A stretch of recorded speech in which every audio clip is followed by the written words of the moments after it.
From New York City, the makers of Clippercraft clothes for men and 1,036 leading retail stores from coast to coast present the world's most famous detective, Sherlock Holmes.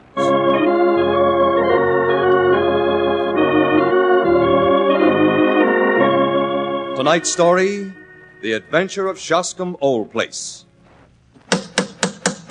And so, once again, we raise the familiar brass door knocker of Dr. John Watson. Well, Mr. Stark, come in. This is indeed a pleasure. I've been told we'll have to get along with a substitute for Mr. Harris for a few weeks, but I had no idea he'd turn out to be an old friend. I wore my Clippercraft suit, Dr. Watson, so it wouldn't seem too strange in this program. What's on the agenda for tonight? Well, it concerns the strange and slightly horrendous affair at Shoscombe Old Place, in which Holmes investigated the graves in an ancient burial crypt. Sounds promising. And unearthed the fact that certain bones had been disposed of in the furnace. Wow, my hair's beginning to stand up on end already. Yes. The adventure began placidly enough one rainy morning. Holmes and I had just finished an excellent breakfast in our rooms in Baker Street. I was gazing idly through the sporting columns, trying to decide what horse to back in the forthcoming derby.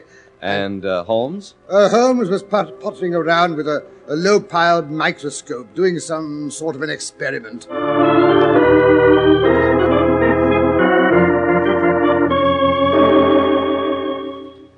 Daredevil quoted as favorite, eh? Up and atom, odds 10-1. Shoscombe Prince, 40-1. Wonder what's brought the odds down on that horse. Aha! Glue, Watson. It's glue. Jack Horner and Break a Day. What did you say, Holmes? I was merely telling you the phenomenal fact that the microscope showed that there's glue in this bit of dust. Glue? What difference does it make? Glue or paste or even sticking plaster? Well, can't you see I'm busy? Lucky lady, pride of Cornwall. The fact that there is glue in this dust is going to cost a man his life. And, I say, cost a man's life? Glue? Now you're interested, eh, Watson? Well, come over here and take a peek through this microscope. It's nothing but a blur to me. Wait, let me adjust it. There. What do you see now?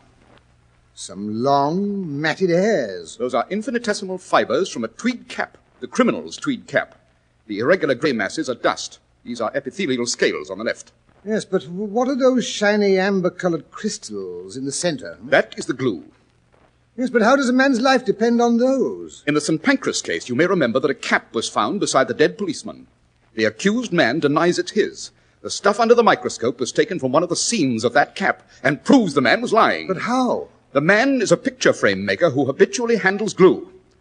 Well, that case is closed. I had a new client who was due to call at 10. He's late. By the way, Watson, you have some knowledge of horse racing, I believe. Well, I ought to. It's cost me about half my year's pension. Good.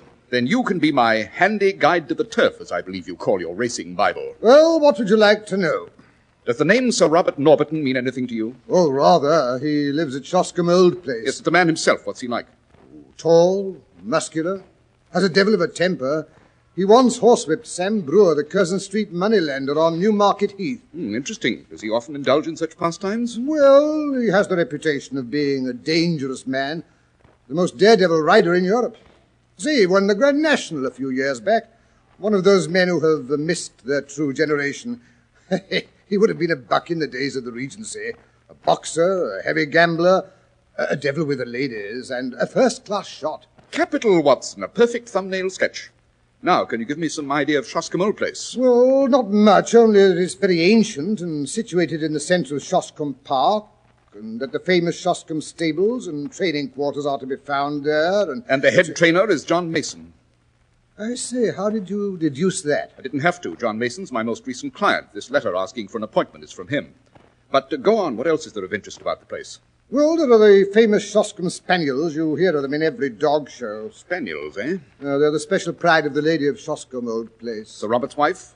No, Sir Robert has never married. He lives with his widowed sister, Lady Beatrice Folder. You mean she lives with him? No, not at all. I said what I meant. The place belonged to her late husband. Lady Beatrice is only a life interest. It reverts at her death to her husband's brother. Her husband's brother, eh? Meantime, she draws the rents every year. And Brother Robert spends them. Yes, that's about the size of it. They're always quarrelling, and yet I've heard they're devoted to each other. But what's amiss at Shoscombe? That's just what I'd like to know. What And that, if I'm not mistaken, is the man who can tell us, the trainer, John Mason. Yes, here he comes up the stairs. Come in, come in. Ah, Mr. Mason, I am Sherlock Holmes. Good morning, Mr. Holmes. You read my note? Yes, this is my friend and colleague, Dr. Watson, Mr. John Mason. How do you do, sir? Please be seated. Now, Mr. Mason, what's the difficulty? Your note explained nothing. The matter's too delicate for me to put on paper. Much too complicated. I had to see you face to face. We are at your disposal. Mr. Holmes, I think my employer has gone mad. My dear Mr. Mason, this is Baker Street, not Harley Street. We do not pretend to be brain specialists. Well, gentlemen, when a man does one queer thing, or even two, but when everything he does is queer, well, I believe Shoscombe Prince and the Derby have turned his brain. Shoscombe Prince, that's the colt you're running, isn't it? Yes, sir. The best in England, if I do say so.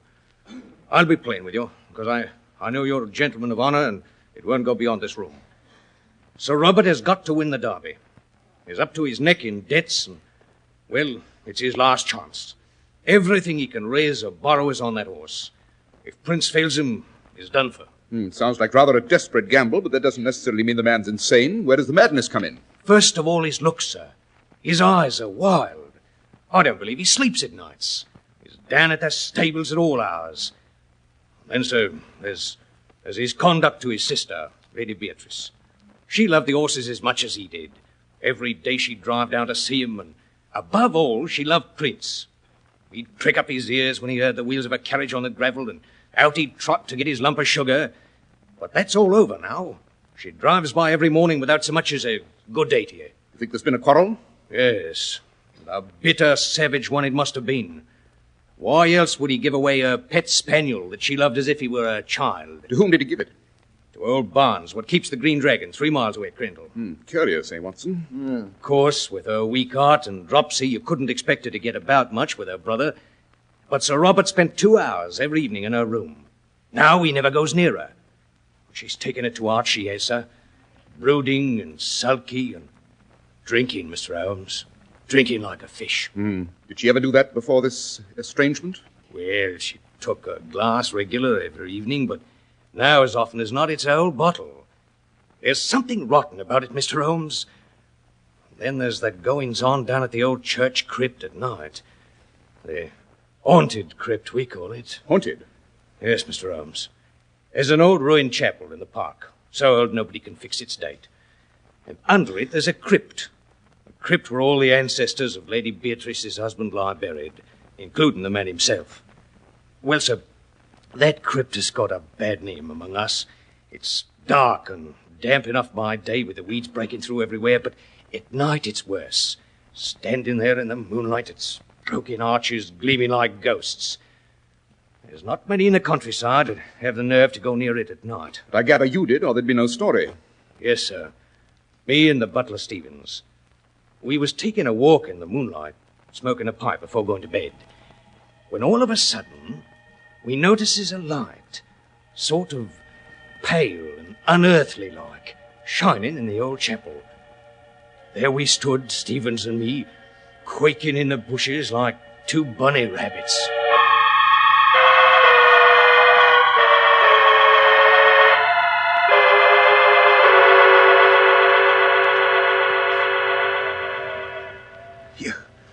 You see that, Mason? It's a light in the old chapel. Someone's in there. Or something.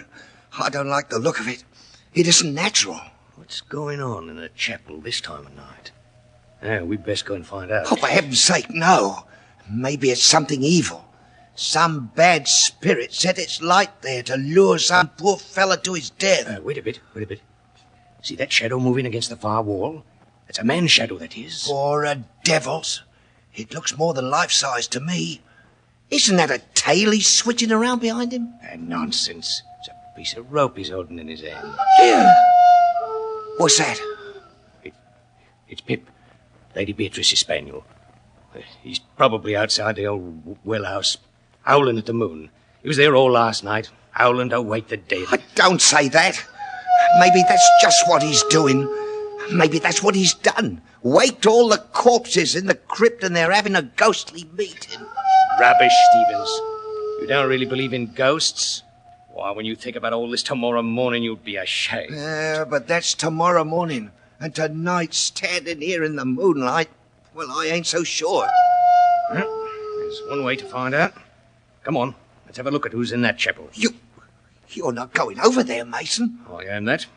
You can stay here alone if you like. Stay here by myself. Well, then, go back to the house. What? And pass by that well house and that howling dog all alone? It's only Pip. No, I'm coming with you. At least there'll be two of us. Right, stout lad. Come along, then. Don't crackle the bushes any more than you can help. Confound that beast! Hello. Light's disappearing down the stairs into the crypt. See? There's no one in here in the chapel. Oh, then what's the good of us coming down? Look. There's a crack in the stone floor. Over there. Where the streak of light's coming through, see? We can get over to it without being heard. Maybe we can see what's going on down below. I wish I was safe in my bed. Now then. We'd best crawl along in our stomachs. Easy does it. All right. Yeah, here's the crack. By George, you're right. It's two men. That first one with the thin yellow face. I've never seen him before, I'd swear to that. But the big chap in the black cloak kneeling down. There's something familiar about him. If I could only see his face. Now he's standing up. By the Lord Harry. It's the master himself, Sir Robert. What's he up to down here in the dead of night? What's that he's got under his arm? So careful. Now he's holding it up to the light. It's a head. The head of a mummy.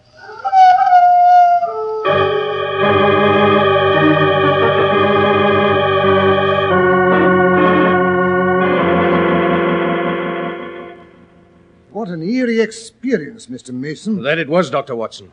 I'd have given me notice the next day, except that, well, I didn't want to leave Lady Beatrice alone at the mercy of that ruffian. I tried to see her ladyship and tell her what was going on, but she wouldn't see me. Sent out word by our maid, Carrie Evans, she wasn't feeling well enough. Not feeling well enough? Yes, Mr. Holmes. But she was well enough to go out driving all the same. How long has this maid, Carrie Evans, been with Lady Beatrice, Mr. Mason? Going on 5 years, sir. And she's devoted? She's devoted, all right. I won't say to whom. I can't be creating scandal. You don't have to. Sir Robert's reputation with the ladies is, shall we say, a trifle shady. Yes, and scandal's been clear for a long time, I'm afraid. I say, Holmes, perhaps that's the cause of the quarrel between the brother and sister. Being an invalid, she has no way of enforcing her will. So the hated maid is still at Shoscombe. Lady Beatrice sulks and takes to drink. Sir Robert becomes angry and gives away her pet spaniel. That explains everything, doesn't it? Everything but the nocturnal visit to the crypt, who the yellow-faced stranger was, and why Sir Robert was holding a skull in his arms. Just a few trifling omissions, Watson. Oh, go to blazes. Quite. Now then, Mr. Mason, you say Sir Robert gave his sister's spaniel away to the proprietor of the Green Dragon. Yes, Mr. Holmes. When was that? About a week ago, sir. Day after we saw him in the crypt. The very day Sir Robert left for London. Oh, he left for London, did he? Yes, sir. And has he come back? We're expecting him back tomorrow, sir. And has Lady Beatrice been taking her morning drives the same as usual? Yes, Mr. Holmes. 11 o'clock sharp. She and Carrie go out together. I'm not quite clear what you expect me to do in this matter, Mr. Mason. Maybe this will make it more definite, sir. Yes, I've been wondering what you had in that paper bundle. It's something Harvey. He's one of my lads. Found in the furnace up at the big house when he was raking out the cinders yesterday. A bone. Badly charred. I say, What is it, Watson? Your knowledge of anatomy is more accurate than mine. That's part of a femur, a human bone. Exactly. When does this lad tend to the furnace? Every night he makes it up and then leaves it. Anyone could visit it during the night. Yes, sir. You don't think Sir Robert... Watson, you forget Sir Robert's supposed to be in London. These are deep waters, Mr. Mason, deep and rather dirty, but I'm beginning to see to the bottom. How is the fishing in the neighborhood of Shoscombe Old Place? The fishing, Mr. Holmes? Yes, the doctor and I are famous fishermen, and we haven't had an opportunity to show our prowess this season, eh, Watson? Well, if it's fishing you're after, there's nothing can come up to the trout in the middle stream. Good. You may address us in future at the Green Dragon. We shall reach there tonight.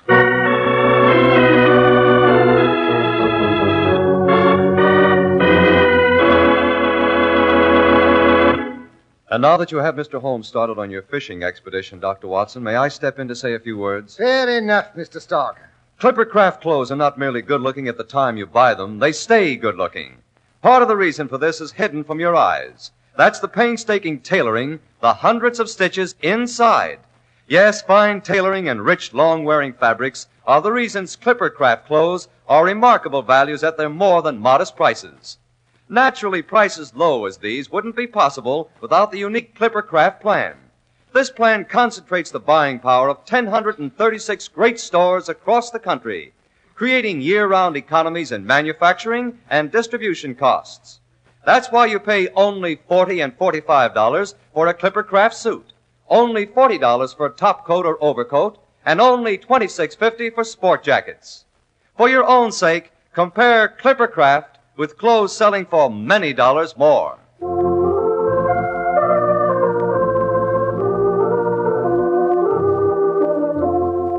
And now to return to our story, Dr. Watson. Well, suppose we pick up after Holmes and I had settled ourselves at the Green Dragon. Mid-morning found us tramping down the road leading towards Shoscombe old place, carrying rods and reels and all the rest of the trout fisherman's paraphernalia. Holmes also had a shaggy black spaniel in tow. Ah, splendid weather for fishing, eh, Watson? The trout should be fairly jumping at the hook. Yes, I shall have a good opportunity to try that new fly of mine. If that confounded dog doesn't scare the fish away. What in thunder made you bring that spaniel along? You mean Pip? Yes. Down, boy, down. I saw him tied up in the front hall of the inn. Mine host says that they have to keep him on a leash or he runs straight back to his old home. Easy, Pip, don't pull so, boy. The poor dog seemed to want to go walking, so I said I'd take him. Yes, but a dog on a fishing jaunt, oh, really, Holmes, you... Now, if we were going hunting, it would be different, eh? Yes, but it's not the hunting season. You never know. We may get in a little hunting before we get to our fishing. Ah, that is the entrance gate to Shoscombe old place, I presume. Handsome old ironwork. And tightly locked, too. Dear Sir Robert is very jealous of his privacy, eh? You would be, too, if you had a horse you expected to win the derby. I understand he's very vicious with touts or any stranger he catches snooping around his property. I say, look. Here comes a big yellow open barouche. Yes, Lady Beatrice returning from her morning's drive, I fancy. I thought we should have some hunting this morning. What do you mean? Pip and I are going to hide behind this hedge. When the footman gets down to unlock the gates, I want you to engage him in conversation. Yes, but I don't understand, Holmes. Holmes, where are you? Where did you go? Here, behind the hedge, trying to keep this confounded dog quiet. Here they come. I say the old girl must be 1,000,000 years old, all bundled up in shawls and veils and things. That must be Carrie beside her, the one with the suspiciously blonde hair. They've stopped. The footman's getting down off the box. The gates are swinging open. After him, Watson, after him. Hello there. I say, my good man, can you tell me how to get to the mill stream? Now then, Pip, out you go, old boy. It's your mistress. After her, boy, after her. There he goes. He leaps into the carriage onto his mistress's lap. By Jove, he's snarling. He's trying to bite the woman. Get that confounded dog out of here! Drive on! Drive on!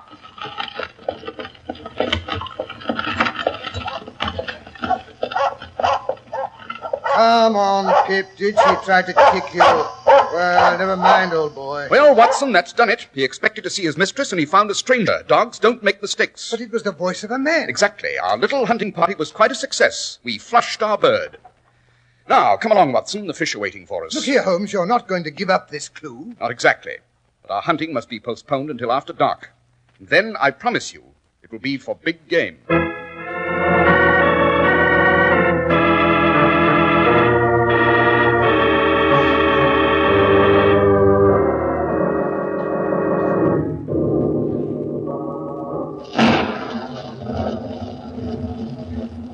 Look here, Holmes, that storm is going to break any minute now.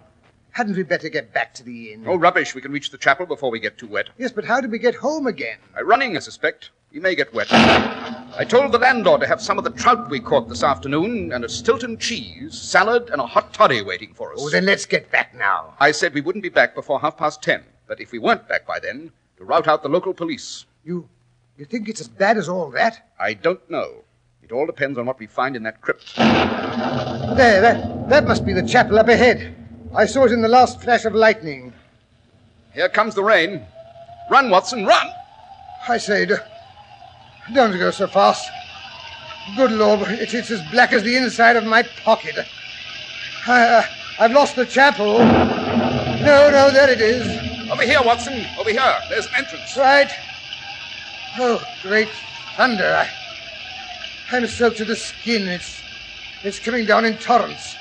Here, this must be the stairs leading down to the crypt. I say, Holmes, you have eyes like a cat. I can't see a blasted thing. Take my hand.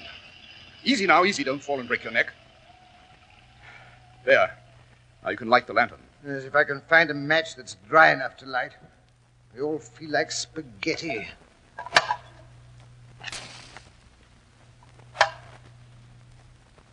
There.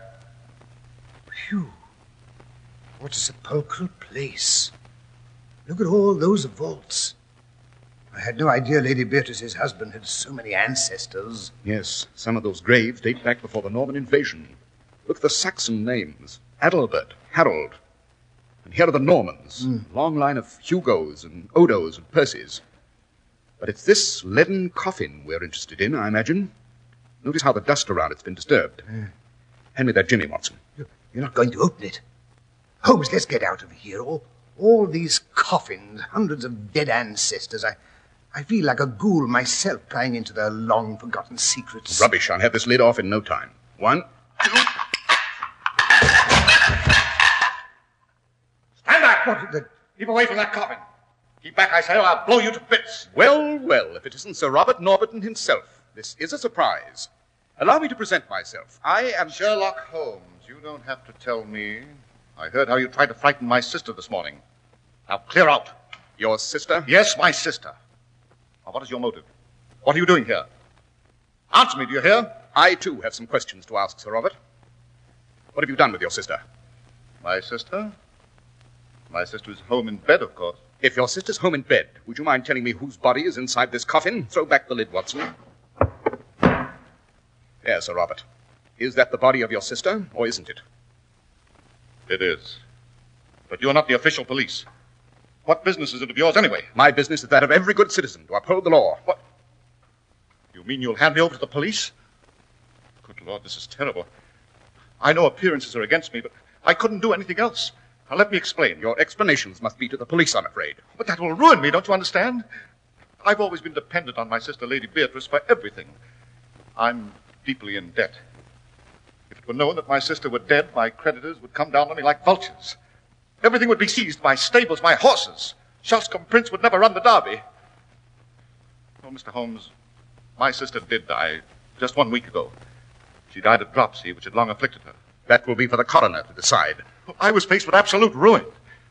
If I could only keep her death hushed up until day after tomorrow when the Derby is run, I'll make a fortune. If your horse wins. Oh, he will, he must. My good name depends on it. On the first night after my sister's death, Norlet, who is Carrie Evans' husband and an actor, helped to carry her body out to the old well house. We were followed, however, by her pet spaniel, who howled all night long. I finally had to get rid of him. And it was Norlet, the actor, who impersonated your sister this last week? Yes, Mr. Holmes. Oh, this last week I've lived the life of the damned. My conscience has given me no peace. Later, we buried my sister's body here, in what is still consecrated ground, in one of the tombs of her husband's ancestors. After having endeavored to destroy the ancestors' bones in the furnace. What? I don't know how you know that, but it's true. And now it's for nothing. All for nothing. I'm ruined, Mr. Holmes, ruined. Not necessarily. Well, what do you mean? After all, the Derby is only the day after tomorrow. Of course, we must lay the case before the local authorities, but I still have a little influence here and there. Would you use it? It's not altogether impossible.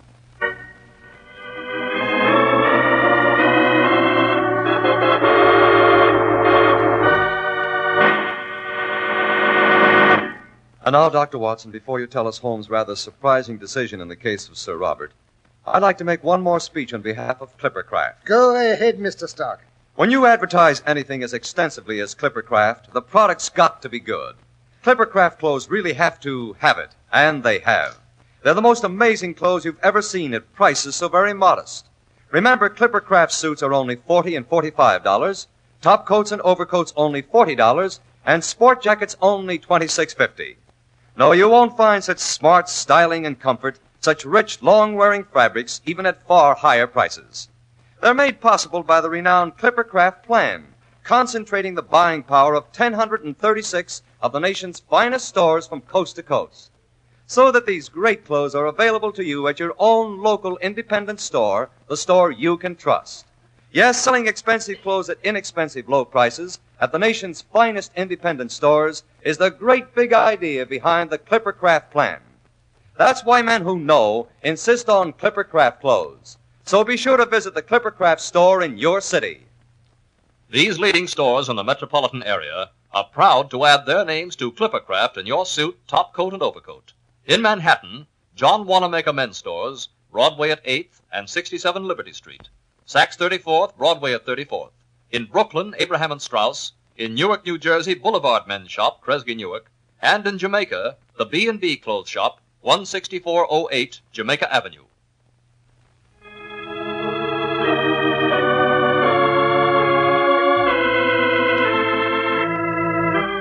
And now, Dr. Watson, did Sherlock Holmes use his influence in Sir Robert's behalf? Yes, indeed, Mr. Stark. We went back to the inn, and Holmes routed the local constable and coroner out of bed. They discussed matters over the trout and coffee and cheese. Luckily, our catch had been a fairly big one. Moreover, the creditors were all Londoners, and Sir Robert was a local man. Pride of county, you know. And besides, the constable and the coroner had both placed bets on Shoscombe Prince, and they wanted to see him win. And did he? He did, and netted his owner £80,000. Sir Robert paid his debts and bought a small place in the neighbourhood of Shoscombe, where he threatens to end his days in an honoured old age. He and Holmes have become great friends. Holmes often visits him when he wants a bit of trout fishing. Well, all this talk of trout and salad and cheese has given me the most tremendous appetite. I had hoped it would. I've a special treat in store for you tonight. Just ring the bell, will you? I received 2 of the most beautiful trout from Sir Robert just this morning. I imagine my housekeeper has them in the pan by now. Frying in butter with lemons sprinkled on the top. And a fresh green salad and a Stilton cheese. But look here, isn't it a bit out of season for trout? Nothing is out of season these days, Mr. Stark. Sir Robert has what is called a deep freeze, you know. Yes, I know, but what have you in mind to tell us next week, Dr. Watson? Well, next week, Mr. Stark, I think I'll tell you of the vicious robberies and bludgeonings that occurred in Boston Yard. The criminal, you know, was a cat named Peggy. Holmes always called it the adventure of the wooden claw.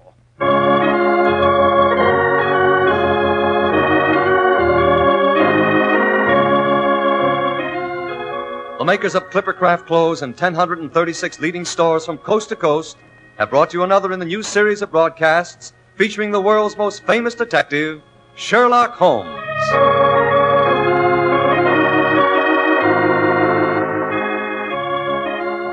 Our stories are based upon the character of Sherlock Holmes created by Sir Arthur Conan Doyle. Sherlock Holmes is played by John Stanley, Dr. Watson by Alfred Shirley, and the dramatizations are by Edith Meiser. Sherlock Holmes is produced and directed by Basil Lochran, with special music by Albert Berman.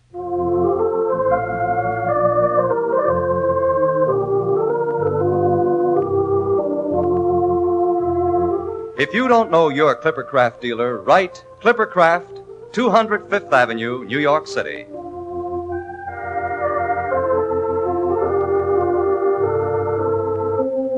Be sure to listen next week to Sherlock Holmes in The Adventure of the Wooden Claw.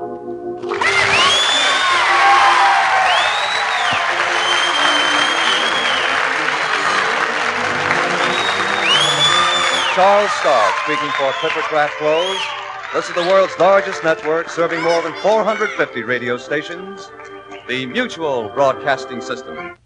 In just 25 seconds, you'll hear Melvin Elliott reporting the latest news. Fly Eastern Airlines' new type Constellation, tried and proven with 300 million passenger miles of dependability. Fly Eastern Airlines.